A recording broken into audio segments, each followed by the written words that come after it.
कैसे आप सब लोग। आज हमारा जो नेक्स्ट टॉपिक है वो है गुप्ता एम्पायर। आज हम गुप्ता एम्पायर के बारे में पढ़ेंगे। देन कल हमारा होगा टेस्ट। जैसे मैंने बोला था कि 4 टॉपिक्स कंप्लीट होंगे, उसके बाद टेस्ट होगा। तो कल हमारा होगा टेस्ट मेरे चैनल पे, जिसका नाम है सुमेराज क्लासेस फॉर JKSSB। आज के लिए हम पढ़ेंगे गुप्ता एम्पायर। Let's start. जो गुप्ता एम्पायर था वो, ये आप जो पर्पल कलर का देख रहे हो यहाँ तक है, ये सारा क्या है, गुप्ता एम्पायर यहाँ तक जो था वो फैला हुआ था। तो ये क्रोनोलॉजी है, हायरार्की बताई गई है कि चंद्रगुप्त के बाद कौन आए, समुद्रगुप्त के बाद चंद्रगुप्त सेकंड, यानी कि उनको विक्रमादित्य भी बोला जाता है।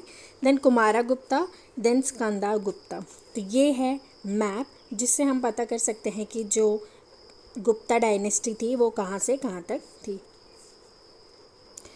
Gupta empire 4th century AD में एक न्यू डायनेस्टी अराइज होती है जिसको गुप्ता डायनेस्टी बोला जाता है, जो मगध में एस्टैब्लिश होती है over the northern part of the India.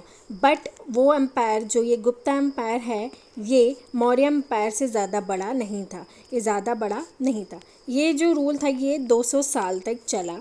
इस रूल को, जो ये पीरियड था, इसे गोल्डन एज या फिर क्लासिकल एज भी बोला जाता है। मोस्ट इंपॉर्टेंट है, याद रखिएगा कि गोल्डन पीरियड किसको बोला जाता है। तो golden period G for golden and G for Gupta. तो गुप्ता एम्पायर को ही गोल्डन पीरियड बोला जाता है। ये मोस्ट इम्पॉर्टेंट पीरियड रहा है क्योंकि इसी टाइम पीरियड में गोल्ड कॉइन्स जो थी वो इशू कराई गई थी, और इसी टाइम पीरियड में जो इस डायनेस्टी में जो टाइटल है महाराजा, उसको यूज़ किया जाता था। श्री गुप्ता जो थे उन्होंने इस डायनेस्टी को फाउंड किया था। तो यहाँ पे आप जो है ओरिजिनल देख सकते हैं। पहले श्री गुप्ता जी आए गुप्ता डायनेस्टी से पहले, श्री गुप्ता जी जिन्होंने गुप्ता डायनेस्टी को फाउंड किया। Then Ghatotkacha Gupta, then Chandragupta, then Kachha Gupta, Samudra Gupta, Ram Gupta, then Chandragupta second, then Kumar Gupta, Skanda Gupta, then Puru Gupta, then जो है ये Kumara Gupta second, Buddha Gupta, then Narasimha Gupta, Bahuguna Gupta, Vinay Gupta, Kumara Gupta and Vishnu Gupta. आपको ये सीक्वेंस याद रखने की ज़रूरत नहीं है, बस आपको क्या याद रखना है कि जो फर्स्ट था जिसने फाउंड की थी उसका नाम, एंड देन जो लास्ट था। मैंने इस लास्ट में कुछ क्वेश्चंस भी लाए हैं जिससे आपको पता चल जाएगा कि किस टाइप के क्वेश्चन पूछे जाते हैं। देन आपको एक और चीज़ मैं बता दूं कि लास्ट टाइम जो हमारा ये क्लास 4th का एग्ज़ाम हुआ था उसमें भी इसी टॉपिक में से क्वेश्चन पूछा गया था, वो मैं आपको बाद में बताऊँगी टॉपिक के बाद। स्टार्ट करते हैं अपना। श्री गुप्ता जो कि जो थे फाउंडर थे गुप्ता डायनेस्टी के, उनका जो सन था घटोत्कच, उन्होंने इसको सक्सीड किया उसके बाद। तो ये ज़्यादा तक नहीं चले बिकॉज़ ये ज़्यादा पावरफुल रूलर नहीं थे। देन हम पढ़ेंगे चंद्रगुप्ता फर्स्ट से, जो कि बहुत ज़्यादा पावरफुल रूलर थे 319 से लेके 334 AD तक। तो आपको इसका जो ये टाइम पीरियड है एंड जो ये एजेस हैं इसको भी याद रखना इंपॉर्टेंट है। ईयर से क्वेश्चंस पूछे गए हैं बहुत सारे, तो आपको ईयर भी याद रखना है। ईयर से क्वेश्चन कैसे पूछे जाते हैं, मैच द फॉलोइंग करके क्वेश्चन पूछे जाते हैं। सपोज़ आपको यहाँ पे चंद्रगुप्ता दिया जाएगा तो यहाँ पे कुमार गुप्ता एंड स्कंदा गुप्ता, तो इनके टाइम पीरियड आपको दिए जाएंगे तो आपको उसी से मैच करना है। तो आप याद रखिएगा इनके जो टाइम पीरियड है उसे भी। फर्स्ट रूलर जो थे जिन्होंने महाराजा टाइटल को अज्यूम किया था तो वो कौन से थे, चंद्रगुप्त थे। इनकी जो आर्मी थी वो बहुत ज़्यादा ही स्ट्रॉन्ग थी, एंड इन्होंने क्या किया था, अपना जो किंगडम है उसे स्ट्रेंथ किया था किसके बेसिस पे, मैट्रिमोनियल अलाइंसेस पे। यानी कि ये क्या करते थे, शादी करके ही अपना जो टेरिटरी है उसे इन्होंने एक्सटेंड किया था। इन्होंने लिच्छवी की जो प्रिंसेस थी कुमारा देवी, उनसे शादी की थी, तो उसके बाद ही इन्हें बहुत ज़्यादा पावर एंड प्रेस्टीज मिली थी। इनके टाइम पीरियड में गोल्ड कॉइन जिसको दिनारस बोला जाता है, Chandragupta first and Kumara Gupta type के इन्होंने जो थे कॉइन्स बनाए गए थे। तो आप यहाँ पे देख सकते हैं इन्होंने जो है चंद्रगुप्त एंड कुमारा गुप्ता, ये हैं ये चंद्रगुप्ता एंड ये इनकी वाइफ, इन्होंने इस टाइप के जो गोल्ड कॉइन्स थे इनको इशू कराया था सबसे पहले। तो आपको याद रखना है कि सबसे पहले किसने गोल्ड कॉइन्स जो थे वो इशू कराए थे, वो थे चंद्रगुप्त फर्स्ट, एंड वो गोल्ड कॉइन्स को क्या बोला जाता था, दिनारस बोला जाता था। तो आप इसको याद रखिएगा। Samudragupta second ruler 335 to 380 AD तक इनका जो टाइम पीरियड था। Son and successor of Chandragupta first, ये ग्रेटेस्ट किंग थे गुप्ता डायनेस्टी के। इनका जो डिटेल एंड ऑथेंटिक रिकॉर्ड है ये प्रयाग प्रास्ता और अहलाबाद पिलर इंस्क्रिप्शन में कंपोज किया गया है, यानी कि लिखा गया है। देन इसके बाद इनका जो हरि सेना जो इनके कोर्ट के पोएट थे उन्होंने भी इसके बारे में बात की है। सो अहलाबाद इंस्क्रिप्शन जो है उसमें भी किसके बारे में लिखा गया है, समुद्रगुप्त के बारे में लिखा गया है। प्रयाग प्रस्ती के जो प्रास्तति है उसमें लिखा गया है कि ये बहुत ज़्यादा ही ग्रेट रूलर थे। इन्होंने गैंगेटिक एंड सेंट्रल इंडिया पे जो है अपनी टेरिटरी को एनेक्स किया था, बहुत सारे मोनार्क्स को डिफीट किया था। बट साउदर्न इंडिया में इन्होंने कांस्टेंट रहे थे। बेशक उन्होंने वहाँ पे विक्ट्री हासिल की थी बट उन्होंने वहाँ के एरिया को एनेक्स नहीं किया था। तो इसीलिए आप देख सकते हैं मैप पे कि जो इनका एरिया है वो सिर्फ नॉर्दर्न पार्ट में ही है, नॉर्थ ईस्टर्न पार्ट में है, साउदर्न पार्ट में ज़्यादा नहीं गए। इन्होंने बेशक यहाँ पे लड़ाइयाँ लड़ी है, विक्ट्रीज लड़ी है और जीती भी है, बट इन्होंने इधर यहाँ पे जाके कोई भी टेरिटरी को एनेक्स नहीं किया है। तो समुद्रगुप्त के बाद जो इन्होंने क्या किया था, इन्होंने 9 किंग्स गंगा वैली से उनको हराया था, 12 किंग्स जो थे साउदर्न रीजन से हराए थे और 18 फॉरेस्ट ट्राइब्स को भी हराया था। मोस्ट इम्पॉर्टेंट जो लाइन है ये पेज आप ध्यान से पढ़िएगा, समुद्रगुप्त को नेपोलियन ऑफ इंडिया कहा जाता है। तो ऐसा क्वेश्चन पूछा गया है कि नेपोलियन ऑफ इंडिया किसको कहा जाता है, समुद्रगुप्ता को कहा जाता है, और किसके द्वारा कहा गया है, यानी कि किसने इनको नेपोलियन ऑफ इंडिया बोला है, तो वो है विंसेंट स्मिथ। इनको कभी कभी वी.ए. स्मिथ भी बोला जाता है, तो उसमें आप थोड़ा कंफ्यूज मत होइएगा, V A. Smith and Vincent Smith जो है सेम है।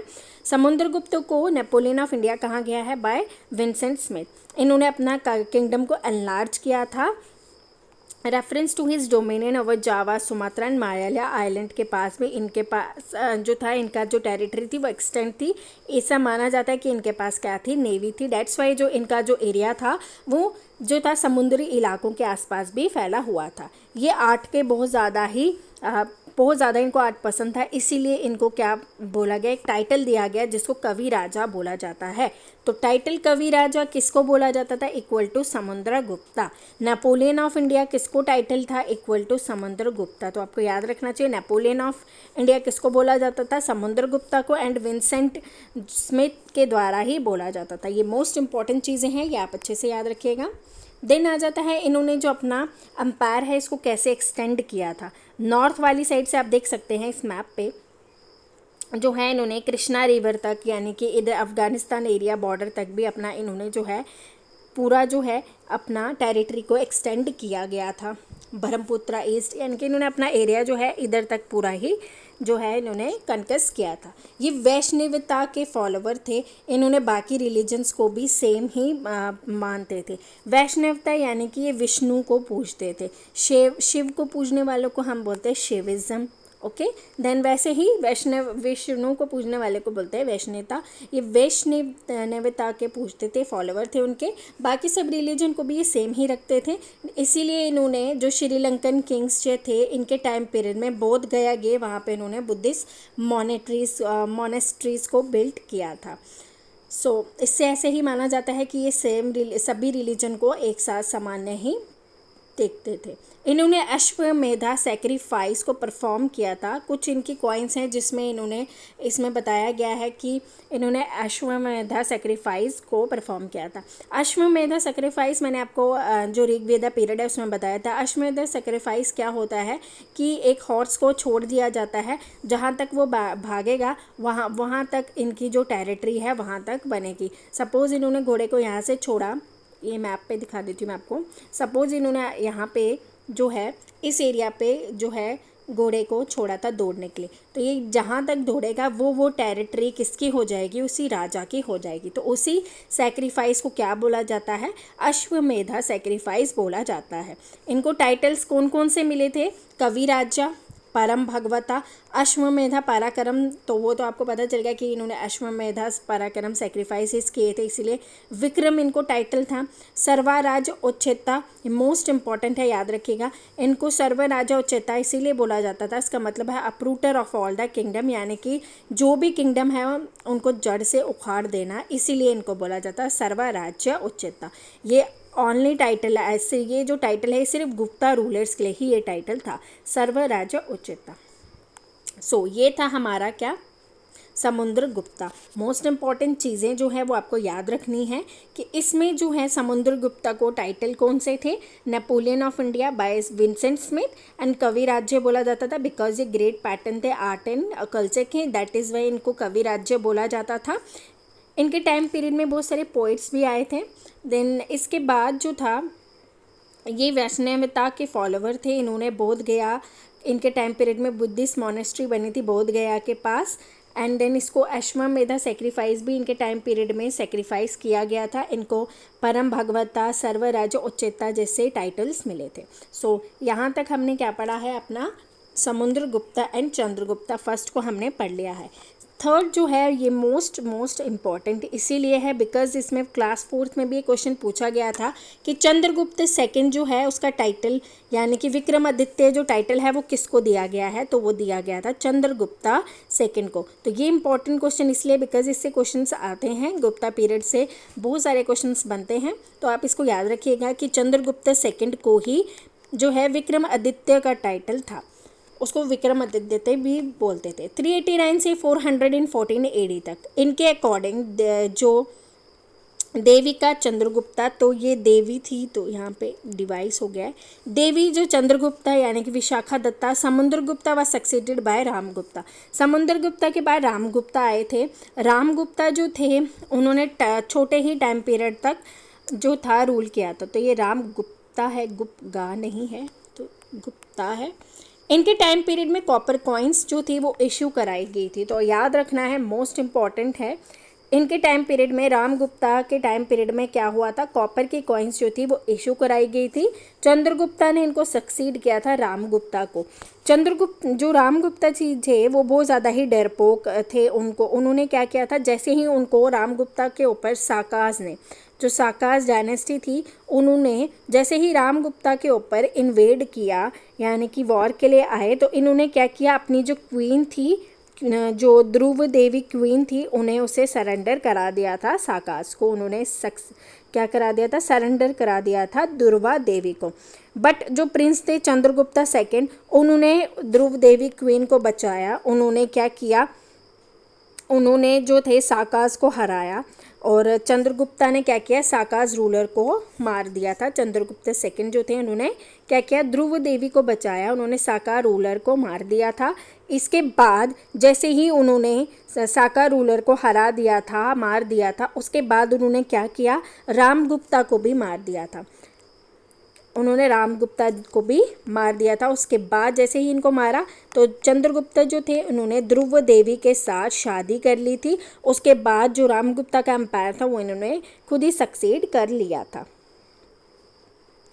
इन्होंने भी मैट्रिमोनियल अलायंसेस को फॉलो किया ताकि इनका जो एम्पायर है वो सक्सीड हो, बड़ा हो, एक्सटेंड हो। इन्होंने कुबेर नागा डायनेस्टी की जो रानी थी उससे शादी की थी, और अपनी बेटी की शादी जिसका नाम था प्रभावती गुप्ता जो थी वकाटका, ये वकाटका है, वकाटका के जो प्रिंस थे रुद्रसेना, ये रुद्रसेना है, ये वकाटका है, वकाटका के प्रिंस रुद्रसेना सेकंड से उनकी शादी करा दी थी। मैं आपको एक बारी और फिर से एक रिवीजन बता देती हूँ कि चंद्रगुप्त सेकंड से पहले जो समुद्रगुप्त थे, समुद्रगुप्त के बाद सक्सीड किया था रामगुप्ता जी ने। रामगुप्ता जी बहुत ज़्यादा ही डरपोक थे, वो ज़्यादातर लड़ाई नहीं करते थे, तो उन्होंने क्या किया था, जैसे ही उन पे साकाज ने हमला किया तो उन्होंने जो अपनी वाइफ थी जो ध्रुव देवी थी उन्हें उसे सरेंडर करा दिया था साका रूलर्स को। बट जो चंद्रगुप्त सेकंड थे उन्होंने क्या किया, उस क्वीन को, ध्रुव देवी को बचाने के लिए उन्होंने साकाज के रूलर्स को मार दिया था, यानी कि साका डायनेस्टी को हरा दिया था। उसके बाद जैसे ही उन्होंने उन्हें हराया तो उन्होंने क्या किया, जो चंद्रगुप्त थे उन्होंने रामगुप्ता को भी मार दिया था। उसके बाद इन्होंने रामगुप्ता की जो वाइफ थी उनसे, ध्रुव देवी से शादी कर ली थी। उसके बाद इन्होंने अपना एम्पायर एक्सटेंड करने के लिए मैट्रिमोनियल अलाइंसेस को फॉलो किया और अपनी बेटी की शादी किससे करा दी थी, रुद्रसेना जो कि वाकाटका प्रिंस थे उनसे शादी करा दी थी। इसके बाद साका रूलर जो था वेस्टर्न इंडिया पे पूरी तरीके से ख़त्म हो गया था। गुप्ता एम्पायर ने अपना जो रूलर है और एम्पायर है उसे एक्सटेंड कर दिया अरेबियन सी तक। इन्होंने सिल्वर कॉइन इशू की थी, मोस्ट इम्पॉर्टेंट, जैसे कि जो रामगुप्ता जी हैं उन्होंने कॉपर कॉइन्स की थी, तो इन्होंने सिल्वर कॉइन्स की थी। जो गुप्ता एम्पायर चंद्रगुप्त जी सेकंड हैं उन्होंने क्या किया था, सिल्वर कॉइन्स को इशू कराया था in the memory of victory over Sakas. ये इंपॉर्टेंट है, याद रखिएगा कि जो चंद्रगुप्त सेकंड है उन्होंने सिल्वर कॉइन्स को इशू कराया था किस मेमोरी पे, जो उन्होंने विक्ट्रीज ली थी ओवर साकास पे। ये फर्स्ट रूलर थे जिन्होंने सिल्वर कॉइन्स को इशू कराया था और इनको टाइटल मिले थे Sakari and Vikramaditya. Most important, silver coins को इशू कराने के लिए इनको एक टाइटल मिला था जिसको बोला जाता है सकारी एंड विक्रम आदित्य। सो उज्जैन जो था इनकी सेकंड कैपिटल थी चंद्रगुप्ता सेकंड की। महरूली आयरन जो इंस्क्रिप्शन है जो कि नियर कुतुब मीनार है, उसमें जो किंग है जो भी इनसे डिफीट हुए हैं उसके बारे में लिखा गया है। जो चंद्रगुप्त सेकंड ने वहाँ पे किंग्स जो हैं डिफीट किया था, गंगेस एंड वाहिकास जो किंग आसपास के किंग्स थे उनको डिफीट किया था। महरूली में जो आयरन इंस्क्रिप्शन है वहाँ पे उसके बारे में लिखा गया है।